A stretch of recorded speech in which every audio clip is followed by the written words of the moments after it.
Welcome to sports live presented by white plus pro sensitive toothpaste. আপনাদের সঙ্গে আছি আমি রঞ্জন শান্ত।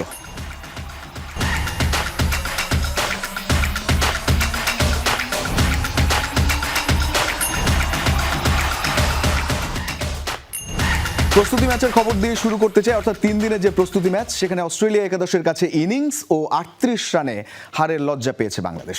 দ্বিতীয় ইনিংসে মাত্র 54 রানে অল আউট হয়েছে শান্তর দল। ডারউইনে আগের দিনে করা 2 উইকেটে 19 রান নিয়ে তৃতীয় দিনের খেলা শুরু করে বাংলাদেশ। স্কোরবোর্ডে 9 রান যোগ হওয়ার পর সৌম্য সরকার 5 রান করে ক্যাম্বেল থমসনের বলে আউট হলে তৃতীয় উইকেট হারায় বাংলাদেশ। এরপর আর মাত্র 26 রান তুলতেই পরের 7 উইকেট হারিয়ে 54 রানে অল আউট হয় বাংলাদেশ। মুশফিক 2, অমিত 4, শান্ত 0 আর মিরাজ ফেরেন 6 রান করে 25 রান দিয়ে 8 উইকেট নিয়েছেন বাঁহাতি পেসার থমসন। এর আগে মিরাজের শতকে প্রথম ইনিংসে 263 রান করেছিল বাংলাদেশ, আর অস্ট্রেলিয়া একাদশ করে 355 রান।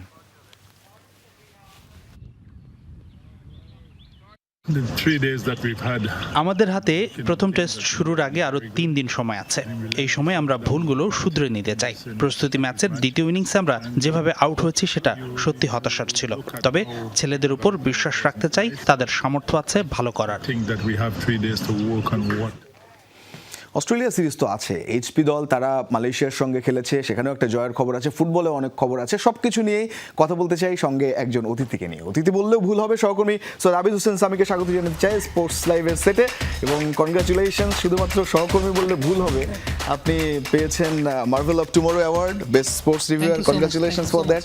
এবং এটা আমাদের জন্য অনেক বড় একটা প্রাপ্তি, দেশের সেরা একজন ফুটবল বিশ্লেষক বা ক্রিকেট বিশ্লেষক বা ক্রীড়াঙ্গনের সবকিছু যেভাবে বিশ্বকাপটা কাটালেন ফুটবল দেখে। ফুটবলটা নিয়ে আসলে কেন এখানে প্রবেশ করেছে, এখন ওয়ার্ল্ড কাপের পরে ফুটবল হাতে করে আপনি ঢুকেছেন, ফুটবল বিশ্লেষক তো বলাই যায়। মানে কি কারণে ঢুকেছি? কারণটা হচ্ছে যে এই বলটা তো আসলে ডিআর বল, এবং বাংলাদেশে যেটা হয় যে বাংলাদেশে মানুষের খেলার শুরুটা কিন্তু হয় ডিআর বল দিয়ে।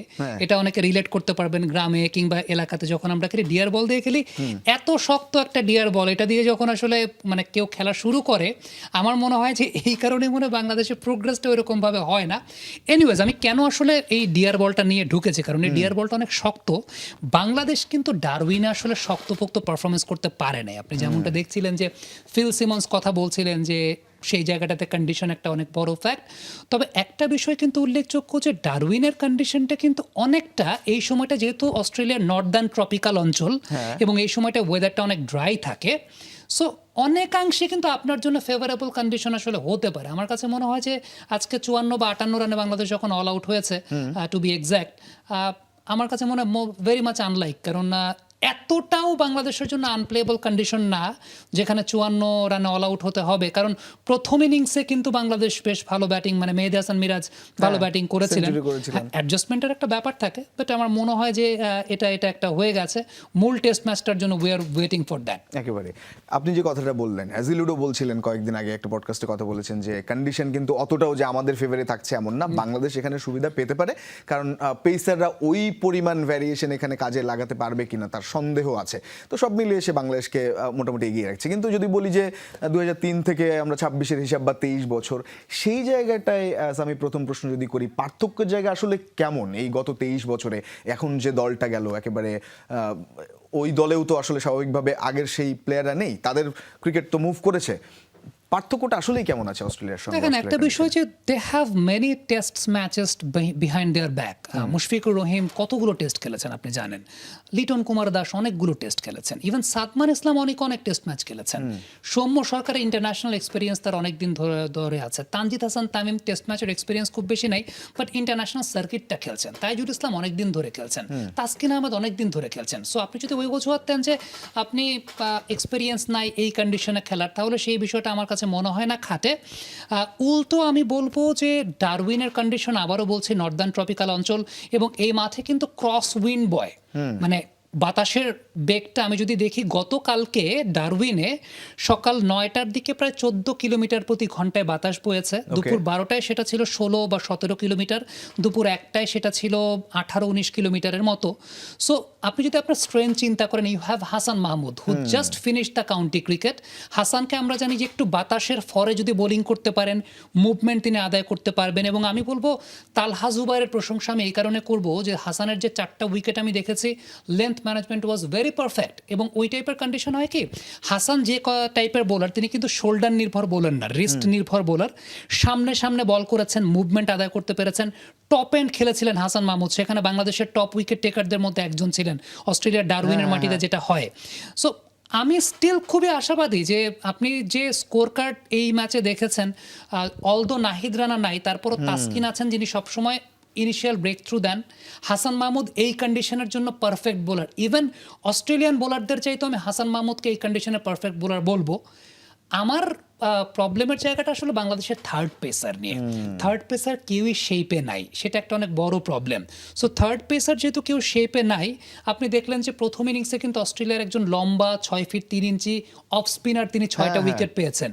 আমার মনে হয় যে নাইম হাসানের অপশনটাও রাখা যেতে পারত 16 জনের স্কোয়াডে।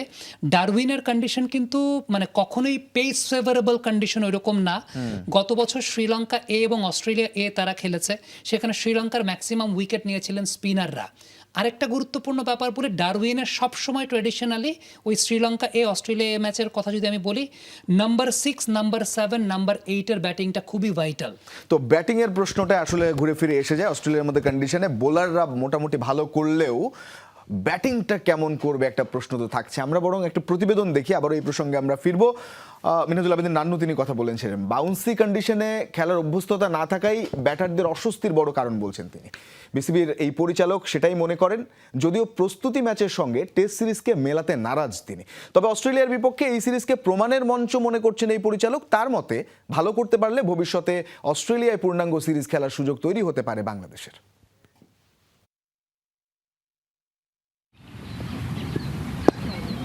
3 দিনের প্রস্তুতি ম্যাচে ক্রিকেট অস্ট্রেলিয়া একাদশের বিপক্ষে 2.5 দিনেই পরাজয়। মাত্র 54 রানে অল আউট হওয়ায় সিরিজ শুরুর আগেই কিছুটা অস্বস্তিতেই যেন টাইগাররা। তবে এই প্রস্তুতি ম্যাচের ফলাফল দিয়ে আসন্ন টেস্ট সিরিজকে মূল্যায়ন করতে নারাজ বিসিবির পরিচালক মিনহাজুল আবেদিন নান্নু।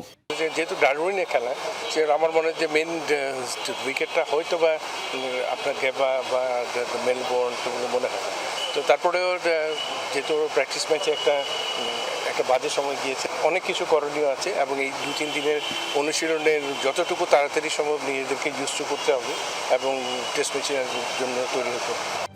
বাউন্সি উইকেটে টাইগার ব্যাটারদের খাবি খাওয়ার দৃশ্য নতুন কিছু নয়। তবে এই সমস্যার মূল কারণ হিসেবে উইকেটের সঙ্গে অভ্যস্ততার ঘাটতিকেই দেখছেন মিনহাজুল আবেদিন নান্নু। অস্ট্রেলিয়া যে কোনো টেস্ট প্লেইং নেশনের জন্য চ্যালেঞ্জ। আমার মনে হয় যে এখানে ব্যাটসম্যানদের অনেক কিছু করণীয় আছে এবং যেটা বাউন্সের কথা বলছেন যে অতিরিক্ত বাউন্স, ওখানে ওরাও কিন্তু ওদের ব্যাটসম্যানরাও কিন্তু এই বাউন্সের মধ্যে খেলে অভ্যস্ত, যেটা আমরা অভ্যস্ত না। বড় দলগুলো নিয়মিতই অস্ট্রেলিয়ার মাটিতে খেলার সুযোগ পেলেও বাংলাদেশের জন্য অপেক্ষা করতে হয় বছরের পর বছর। আসন্ন টেস্ট সিরিজকে তাই প্রমাণের মঞ্চ হিসেবেই দেখছেন বিসিবির এই পরিচালক। তার মতে এই সিরিজে ভালো পারফরমেন্স করতে পারলে অস্ট্রেলিয়ার বিপক্ষে ভবিষ্যতে পূর্ণাঙ্গ সিরিজ খেলার দুয়ার খুলে যেতে পারে বাংলাদেশের জন্য। এটা আমাদের জন্য ব্যাড লাক, কারণ আমরা ওদের যে ক্যালেন্ডারটা এটার মধ্যে আমরা ঢুকতে পারি। এটা আমাদের জন্য ব্যাড লাক যে আমাদেরকে সুযোগটা দেয় না। এখন যেহেতু সুযোগ আছে, টেস্ট ম্যাচটা যদি আমরা ভালো খেলতে পারি তাহলে আগামীতে ধরেন আরও কিছু টেস্ট ম্যাচে আমরা সুযোগ পাবো এবং পূর্ণাঙ্গ একটা সিরিজ খেলার একটা সুযোগ থাকবে। তো আমরা আশাবাদী। এখন দেখার বিষয় যে আমরা আমাদেরকে কীভাবে মেলে ধরি টেস্ট ক্রিকেটের সাথে। অস্ট্রেলিয়ার পেস আর বাউন্সি কন্ডিশনে নতুন বল খেলতে টেস্টের কঠিন চাপ সামলে বাংলাদেশের ব্যাটিং লাইন আপ সত্যি কতটা প্রস্তুত সেটা এখন দেখার অপেক্ষা। হাসান আল মারুফ, যমুনা স্পোর্টস, ঢাকা।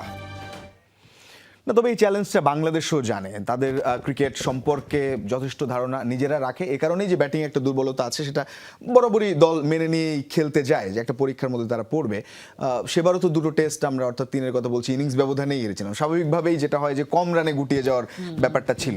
এটা মাথায় নিয়ে এই সেট আপে যারা আছেন, আপনার কি মনে হয় যে একটু এক্সট্রাঅর্ডিনারি কিছু দেখতে পারবো কিনা কোনো একজনের কাছ থেকে একটা লম্বা শতক?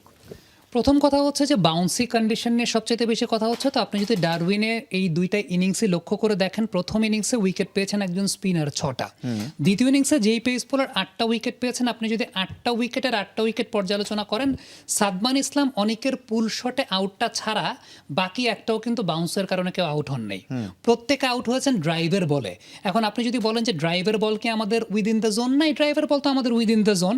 হান্নান সরকার খুব রিসেন্টলি একটা ইন্টারভিউ দিয়েছিলেন, সেই ইন্টারভিউতে একটা একটা কথা বলেছিলেন যে অস্ট্রেলিয়াতে বিশেষ করে ডারউইনে বোলাররা কিন্তু অনেক বাউন্স অনেক ড্রাইভার বল দেবে, হ্যাঁ। সো ড্রাইভার বল সংবরণ করাটা আসলে শিখতে হবে। একমাত্র যেগুলো আসলে শিওর শট লুজ বল সেগুলোকেই মারতে হবে। দ্য প্রবলেম ইজ দেয়ার যে প্রত্যেকটা ব্যাটসম্যানকে আপনি দেখবেন যে ড্রাইভার বল বা সামনের বলে আউট হয়েছেন। এখন মুমিনুল হকের মতো ব্যাটসম্যান কেন সামনের বলে আউট হবেন, মুশফিকুর রহিমের মতো ব্যাটসম্যান কেন সামনের বলে আউট হবেন, সেটা তো আমার মনে হয় যে রঞ্জন আপনার আমার চাইতে তারা যে পরিমাণ টেস্ট ম্যাচেস খেলেছেন তাদের কাছ থেকে আপনি ওই এক্সপেকটেশনটা অনেক বেশি মাত্রায় রাখবেন। সো আমার ব্যক্তিগতভাবে যেটা মনে হয় যে ডারউইনের আমি শ্রীলঙ্কা অস্ট্রেলিয়া ওই টেস্ট ম্যাচটা একদম পুরোপুরি ডিকোড করেছি। গত বছর সাউথ আফ্রিকা অস্ট্রেলিয়া টি-20 সিরিজ সেখানে হয়েছে, ইভেন বাউন্স থাকে, বিষয়টা এরকম না এক্সট্রা বাউন্স থাকে, এবং এই ড্রাইভের বল হয়তো বা দেবে। বাংলাদেশের ব্যাটসম্যানদের জন্য যেটা খুব বেশি ইম্পর্ট্যান্ট, আপনি যখন স্টার্ককে খেলছেন ফ্লিক শটে পারদর্শী হওয়াটা। আমরা অ্যাশেজ দেখি বা যাই দেখি আপনি দেখবেন বেন ডাকেট বলেন কিংবা জেকব বেথেল বলেন তারা বা জেসওয়াল বলেন, স্টার্ককে ফ্লিক শটে কাভার করতে চান। আর হেজেলউড বা কামিন্সরা তো ন্যাচারালি একটু নর্মাল হাইটের চাইতে বেশি হাইট তারা প্রডিউস করতে চাইবেন, করিডোর অফ আনসার্টেনিটি ব্যবহার করতে চাইবেন, এটা তো জানা কথা। এখন এটা জেনেই আপনাকে টেস্ট ম্যাচ খেলতে হবে। আমার মনে হয় যে বল ছাড়ার অভ্যাসটা অনেক বেশি করতে হবে। আর খুব ইম্পর্টেন্ট এই টেস্ট ম্যাচে ফর বোথ দ্য টিমস খুবই ইম্পর্টেন্ট 6 নম্বর 7 নম্বর 8 নম্বর ব্যাটসম্যানের ব্যাটিং। এবং তাসকিন আহমেদের সঙ্গে আমার ব্যক্তিগতভাবে কথা হয়েছে, আমি এই কথাটাই তাকে বলেছি যে ভাইয়া ব্যাটিংটাও একটু ঠিক মতো করেন, কারণ that will be the deciding factor. Last man পর্যন্ত কিন্তু এক্স্যাক্টলি আমার মনে হয় যে কারণ যেহেতু প্রথম সেশনটা এখানে ডিফিকাল্ট হয়, এর পরের সেশনগুলোতে কিন্তু উইকেট ব্যাটিং করার জন্য বেশ ভালো হয়ে যায়। আপনি ধরে নেন যে প্রথম সেশনে আপনি 3-4টা উইকেট খেয়ে আপনার চলে যাবে, কিন্তু rest of the things will depend on Miraz Liton. Right, প্রথমে যদি দাঁড়িয়ে যায় সেক্ষেত্রে তো আপনি এক্সট্রা অ্যাডভান্টেজ পেলেনও, তখনও আপনার শেষের কন্ট্রিবিউশনটা লাগবে। টিম কম্বিনেশন অনুযায়ী ব্যাটিং এর পুরো ডেপথ অনুযায়ী আপনার ব্যবহারটা করতে হবে অস্ট্রেলিয়ার কন্ডিশনে। আমরা যদি একটু দেশের দিকে আসি, অর্থাৎ আরো একটু নিচের দিকে, হাই পারফরমেন্স টিম খেলছে, তারা মালয়েশিয়ার সঙ্গে এই ইভেন্ট জিতেছে 2 টি-20 একটি, তবুও খুব একটা স্যাটিসফাইং মনে হচ্ছে না নাকি এটা? কারণ 20 ওভারে 158 বা এরকম করেছে তারা, এবং সাব্বিরের একটা ডাউন দ্য ট্র্যাক এসে ছক্কা মারা সেটাও বাতিল হলো, সেটা নিয়েও কথা হচ্ছে। সাব্বিরের ছক্কা মারা বিষয়টা আসলে আমি ওই টাইমে কমেন্ট্রিতে ছিলাম, আমার কাছেও খুব আনইউজুয়াল একটা সিনারিও ছিল। পরে ম্যাচ রেফারির কাছ থেকে বার্তা যেটা পেয়েছি সেটা হচ্ছে উইকেট কিপার যিনি ছিলেন তিনি হেলমেট পরিহিত অবস্থায় ছিলেন, তার আবার কোমরে তিনি একটা ক্যাপ গুজে রেখেছিলেন। সো বল করার আগে সেই ক্যাপটা মাটিতে পড়ে গিয়েছিল and it created a distraction to the umpire. সেটা আম্পায়ারের একটা ডিস্ট্রাকশন ক্রিয়েট হয়েছে। বল করার আগে আম্পায়ার চিৎকার দিয়েছিলেন dead ball. So in the meantime ball হয়েছে, সাব্বির ছক্কা মেরেছেন, তবে বল ডেলিভারি করার আগে আম্পায়ার সেই জায়গাটায় সিগন্যাল দিয়েছেন যে এটা ডেড বল। সো সাব্বিরও সেই জায়গায় আর্গু করেন নাই, কিন্তু এই মেসেজটা কমেন্টেটরদের পর্যন্ত আসতে আসতে আসলে অনেক সময় লেগেছিল, যেটা উইদিন টেলিকাস্ট আমরা সেটাকে ডিসক্রাইব করতে পারি নাই।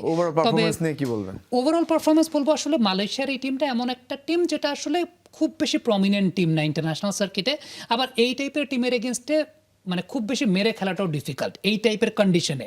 আমাদের এখানে কন্ডিশনটা একটু ট্রিকি থাকে। আমরা অনেক সময় একটা কথা বলি না যে বেশি বাজে বল মারা ডিফিকাল্ট, বেশি বাজে বল কিন্তু মারা যায় না, বা বেশি লোপ্পা বল কিন্তু মারা যায় না। সো এটাই প্রবলেমটা হয়েছে। ইনিশিয়ালি ব্যাটসম্যানরা যে উইকেটগুলো দিয়েছেন ডিবলি কাইন্ড অফ পেস একটু দেখা গেছে আনইউজুয়াল, যেগুলো ইন্টারন্যাশনাল সার্কিটে ফেস করতে হয় না, বেশি ওভার অ্যাগ্রেসিভ হতে গিয়ে আসলে উইকেটগুলো দিয়েছে। আমার আসলে মনে পড়ছিল, আমি আসলে চাচ্ছিলাম যে এই টাইপের টিমের এগেনস্ট এই টাইপের কন্ডিশনে যদি নাইম শেখ, এনামুল বিজয়দের টাইপের ব্যাটিং বা ব্যাটসম্যান যারা আছেন যারা খেলেন একটু ডিপ ব্যাটিং করেন, যে দেখা গেল যে 40 বল থেকে হয়তো বা 55-56 বা 60 করছেন, তাইলে এই টাইপের টিমের এগেনস্টে বেটার এরকম কন্ডিশনে করা যায়। আবার যদি কন্ডিশন খুবই ফ্ল্যাট থাকে তখন আপনি নেপাল খুব রিসেন্টলি এই টিমের সঙ্গে 275 করেছে, বাট এই টিমটাকে আমার কাছে আসলে খুব বেশি আপ টু দ্য মার্ক মনে হয় নাই মালয়েশিয়ার, যে এই টিমের সঙ্গে খেলে আপনি আপনার ট্যালেন্টটাকে বুঝতে পারবেন। বাট ইটস রিয়েলি গুড যে এইচপি টিম 2টা টি-20 খেলছে, আর বাংলাদেশ ক্রিকেটে একটা নতুন ধারা শুরু হচ্ছে আন্ডার 23 টিম যারা আসলে 3টা ওয়ানডে ম্যাচ খেলবে। সো এটা বাংলাদেশ ক্রিকেট বোর্ডের আমার কাছে মনে হয় যে ভালো উদ্যোগ। যদিও রঞ্জন, বাংলাদেশ ক্রিকেট বোর্ডে যখন লাস্ট কাউন্সিলর্স মিটিং হয়েছে, আমি যখন ব্যক্তিগতভাবে কাউন্সিলর ছিলাম, এই আন্ডার 23 প্রজেক্টটা আসলে আমারই উপস্থাপন করা ছিল। এটা বেশ ভালো খবর যে আপনারা কিংবা সবাই বা বিসিবি, এখন তো আর আমি নাই, বাট এখন বাংলাদেশ ক্রিকেট বোর্ড কাজ করছে পেছনে, তারা আসলে জাতীয় দলের বাইরেও বিভিন্ন লেয়ারে চলমান যে ম্যাচগুলো খেলছে, এটাতে আসলেই খুব ডেভেলপমেন্ট, সেটা দেখতে পাচ্ছি আমরা কি ঘটছে ঘটনাগুলো। তবে ঠিক যখন আমি কথা বলছি তখন সামাজিক যোগাযোগ মাধ্যমে তো পেয়েছেন অনেক আগেই, বিভিন্ন সংবাদ মাধ্যমে গণমাধ্যমগুলোতে খবর একটা এসছে। আমরা যেহেতু খেলাধুলার সংবাদ নিয়ে কথা বলছি, মানে আপনি যদি সর্বশ্রেষ্ঠ খেলোয়াড় এই রানিং বলেন তাহলে সেটা লিওনেল মেসি, আর তার এই পর্যন্ত আসার পেছনে তিনি তার বাবা, এবং সেই বাবা হোর্হে মেসির মৃত্যুর খবর আজকে অনেক আগে থেকেই আমরা দেখছি, যদিও যেহেতু কনফার্মেশনের একটা ব্যাপার থাকে, তারপরও আমরা যে আর্জেন্টাইন গণমাধ্যম আছে সেখানে দেখেছি, এবং তার যে ছোটবেলার ক্লাব লিওনেল মেসি তারাও নিশ্চিত করেছেন হোর্হে মেসি না ফেরার দেশেই চলে গেছেন, এই খবরটা এসছে। তো সেটাও একটা শোকের দিন, শোকের ব্যাপার, কারণ তিনি মেসির সঙ্গে সঙ্গে বরাবরই তার নাম আলোচিত ছিল, তিনি সবসময় ছিলেন পরিচিতির মধ্যেই। আর ফুটবলাররা তো সবসময় ইমোশনাল হন, ফুটবল তো ইটসেলফ একটা ইমোশনাল গেম। আপনার মনে আছে কিনা প্রথম ম্যাচে লিওনেল মেসি গোল করার পর কিন্তু কান্নাকাটি করেছিলেন, তখন এটাই বলা হচ্ছিল যে এই ব্যাপারটাই তাকে ডিস্টার্ব করছিল, কদিন ধরে অসুস্থ ছিলেন, সবকিছু মিলে। যাই হোক, প্রকৃতির নিয়ম, এখন এই প্রকৃতির নিয়মে সবাইকেই মানতে হয়। লিওনেল মেসিও হয়তো বা সেই শোকটা কাটিয়ে উঠবেন, কারণ প্রকৃতি সৃষ্টিকর্তা আমাদেরকে সবাইকেই সেই শোক সওয়ার শক্তি দেন। আমার মনে হয় যে লিওনেল মেসির ক্ষেত্রে হয়তো বা কিছুটা সময় লাগবে, তবে অবশ্যই সেই জায়গাটা তো অবশ্যই লিওনেল মেসির প্রতি সমবেদনার জায়গাটা থাকবে, এবং পুরো ওয়ার্ল্ড কাপ এই প্রেশারটা মাথায় নিয়েই মেসি আসলে খেলেছেন। So his greatest of all time, সেটা স্বীকার না করার কোনো উপায় নেই, যে কারণ এরকম একটা মেন্টাল প্রেশার নিয়ে পুরো ওয়ার্ল্ড কাপ পারফর্ম করে তার গেছেন। পাশে এই মুহূর্তে প্রিয় তার ভক্তরা পুরো বিশ্ব রয়েছে। আমি আপনাকে ধন্যবাদ যুক্ত হওয়ার জন্য স্পোর্টস লাইভে। বাংলাদেশের হয়ে অভিষেকের অপেক্ষায় থাকা 19 বছর বয়সী উইঙ্গার ফারহান আলী ওয়াহিদকে সিনিয়র দলে খেলার সুযোগ করে দিতে ন্যাশনাল লিগের ক্লাব বোরহাম উডে 1 বছরের লোনে পাঠিয়েছে ফুলহ্যাম। এই মৌসুমে মাঠে ওয়াহিদের সম্ভাব্য নতুন তারকা হয়ে ওঠার সম্ভাবনা দেখছে অপটানালিস্ট। এদিকে বাংলাদেশের আরেক midfielder Hamza Chowdhury Leicester city ছেড়ে যোগ দিতে পারেন নতুন ক্লাবে, তবে আলোচনা এখনো প্রাথমিক পর্যায়ে। ইংলিশ মৌসুম শুরুর আগে নিয়ম করে ওপটাস অ্যানালিস্ট নতুন একঝাঁক তরুণ খেলোয়াড়ের আবির্ভাবের সম্ভাবনার কথা তুলে ধরে থাকে। ওপটাসের ভাষায় সম্ভাব্য নতুন তারকা, এবারও তার ব্যতিক্রম হয়নি। কিন্তু এবার ওপটাসের তালিকায় আছেন বাংলাদেশের হয়ে অভিষেকের অপেক্ষায় থাকা ফারহান আলী ওয়াহিদ। 19 বছর বয়সী ফারহান আলী ফুলহামের হয়ে গত মৌসুমে অনূর্ধ্ব 21 দলের হয়ে দ্বিতীয় টায়ারে দুর্দান্ত পারফর্ম করে সবার দৃষ্টি কেড়েছেন। 2025-26 মৌসুমে PL2-তে 10টি গোল করেছেন এই লেফট উইঙ্গার, সেই সাথে 7টি অ্যাসিস্টও করেছেন এই তরুণ। গত মৌসুমে চেলসির সুমাইরা মহুকা ও লিভারপুলের কিয়ারান মরিসনি কেবলমাত্র তার চেয়ে বেশি গোলে অবদান রেখেছেন। তাই তো এই মৌসুমে ফারহান নিজেকে আরো বিকশিত করতে পারে বলছে ওপটাস। তবে সেটা ফুলহামের জার্সিতে নয়, কারণ তরুণ এই ফুটবলারকে নিয়মিত ফুটবল খেলে বিকশিত হবার সুযোগ দিতেই তাকে ধারে নতুন ক্লাবে পাঠিয়েছে ফুলহাম। 2026-27 মৌসুমের জন্য লোনে ন্যাশনাল লিগের ক্লাব বোরহাম উডে যোগ দিয়েছেন ফারহান আলী। ফুলহাম বলছে প্রতিযোগিতামূলক সিনিয়র ফুটবলের অভিজ্ঞতা অর্জন করার জন্যই এই লোন ডিলের প্রধান উদ্দেশ্য। নিশ্চিতভাবেই বোরহান উডের হয়ে সেরাটা দিয়ে আগামী মৌসুমে ফুলহামের সিনিয়র দলে জায়গা পাকা করতে চাইবেন এই বাংলাদেশি ফুটবলার। এদিকে বাংলাদেশের মেগা স্টার হামজা চৌধুরীও আছেন দলবদলের আলোচনায়। গণমাধ্যমের খবর অনুযায়ী লেস্টার ছেড়ে আজারবাইজানের প্রিমিয়ার লিগের ক্লাব সাবা এফসিতে যোগ দিতে পারেন হামজা। দুই পক্ষের আলোচনাও নাকি এগিয়েছে অনেক দূর। তবে এই মুহূর্তে উয়েফা চ্যাম্পিয়ন্স লিগের তৃতীয় রাউন্ডের বাছাই পর্বে আছে সাবা, যেখানে প্রথম লেগে ডেনমার্কের এজিএফ ক্লাবের কাছে 2-1 গোলে হেরেছে দলটি। তবে দ্বিতীয় লেগে জয় পেলে আজারবাইজানের ক্লাবটি সরাসরি জায়গা করে নিবে ইউসিএল এর চূড়ান্ত প্লে অফে। চুক্তি হয়ে গেলে চ্যাম্পিয়ন্স লিগের বাছাই পর্বে তাই দেখা যেতে পারে হামজাকে। তবে এখন পর্যন্ত লেস্টার সিটি বা সংশ্লিষ্ট কেউই এই চুক্তি বা আলোচনার বিষয়ে কিছু জানায়নি। হাসানুর রহমান, যমুনা স্পোর্টস। বাংলাদেশের যুব দলের ক্যাম্পে যোগ দিয়েছেন ইংল্যান্ড প্রবাসী ফুটবলার অ্যাডাম আব্বাস। এবার জাতীয় দলের পাশাপাশি বয়সভিত্তিক দলেও যোগ দিচ্ছেন প্রবাসী ফুটবলাররা। তিনি এএফসি অনূর্ধ্ব 20 টুর্নামেন্ট সামনে রেখে যশোরের শামসুল হুদা একাডেমিতে বাংলাদেশ অনূর্ধ্ব 20 দলের সাথে অনুশীলন করছেন। তিনি ম্যানচেস্টার ইউনাইটেডের একাডেমিতে 4 বছর ছিলেন, পরে তিনি বার্নলি ক্লাবে খেলেছেন। তবে ইনজুরির কারণে চুক্তি নবায়ন হয়নি। অ্যাডামের নানা নানি বাংলাদেশি, তার মা ব্রিটিশ আর বাবা জ্যামাইকান। আক্রমণভাগে খেলেন তিনি, তাই বাংলাদেশের যুব দলের ফরওয়ার্ড পজিশনে অ্যাডামকে কাজে লাগানোর পরিকল্পনা করছে কোচিং স্টাফরা। বাংলাদেশের নারী ফুটবলের প্রখ্যাত কোচ গোলাম রব্বানী আবারও ফিরেছেন নতুন এক মিশনে। তার নেতৃত্বে এএফসি ওমেন্স চ্যাম্পিয়ন্স লিগে বাংলাদেশের প্রথম ক্লাব হিসেবে খেলবে রাজশাহী স্টার্স। এর মধ্যে আনুষ্ঠানিক অনুশীলন শুরু করেছে দলটি। বাহুফে ভবনেই চলছে স্টার্সের ক্যাম্প। আগামী 17 থেকে 23 আগস্ট মালয়েশিয়ায় অনুষ্ঠিত হবে এএফসি উইমেন্স চ্যাম্পিয়ন্স লিগের প্রিলিমিনারি স্টেজ। গ্রুপ এতে রাজশাহী স্টার্সের প্রতিপক্ষ ভারতের ইস্টবেঙ্গল, স্বাগতিক সাবা এফএ ও কুয়ামের রোভার্স এফসি। রাজশাহী স্টার্সের জাতীয় দলের বেশ কয়েকজন অভিজ্ঞ ফুটবলার রয়েছেন। রূপনা, আফিদা, শিউলিদের সাথে যোগ দিয়েছেন মারিয়া, মনিকা, উন্নতি ও সুলতানা। এর আগে ছোটনের কোচিংয়ে বাংলাদেশের নারী ফুটবল দল প্রথমবার সাফ চ্যাম্পিয়নশিপ জেতে। মেয়েদের কাছে একটাই প্রত্যাশা যে তারা সবাই এখানে যারা আছে সবাই আপনার ট্যালেন্টেড প্লেয়ার, শুধু তাদের হলো যে আপনার 100% কনসেন্ট্রেট করতে হবে, আর এটা হলো দেশের খেলা। আমাদের আজকে সকালে প্রথম সেশন ছিল এবং ভালোভাবে আমরা শেষ করেছি এবং আমাদের লক্ষ্য থাকবে রাজশাহী স্টার্স এফসিকে ভালো খেলা এবং জয় উপহার দেওয়া। দিয়েগো ম্যারাডোনার কিংবদন্তি হয়ে ওঠার সেই বল এবার উঠছে নিলামে। 1986 মেক্সিকো বিশ্বকাপে ইংল্যান্ডের বিপক্ষে ম্যাচে হ্যান্ড অফ গড এবং গোল অফ দ্য সেঞ্চুরি দুটি গোলই হয়েছিল এই বল দিয়ে। প্রায় 4 দশক পরও সংরক্ষিত আছে এই ঐতিহাসিক স্মারক। আগামী 21 আগস্ট যুক্তরাষ্ট্রের হেরিটেজ অকশনসে শুরু হবে নিলাম। প্রাথমিক দাম ধরা হয়েছে $25 লাখ, তবে নিলাম প্রতিষ্ঠানটির ধারণা দাম উঠতে পারে $1 কোটি, যা বাংলাদেশি মুদ্রায় প্রায় 125 কোটি টাকা। এর আগে 2022 সালে ওই ম্যাচে ম্যারাডোনার পরা জার্সি বিক্রি হয়েছিল $93 লাখ। এই ছিল আজকের স্পোর্টস লাইভ। এতক্ষণ সঙ্গে থাকার জন্য ধন্যবাদ সবাইকে।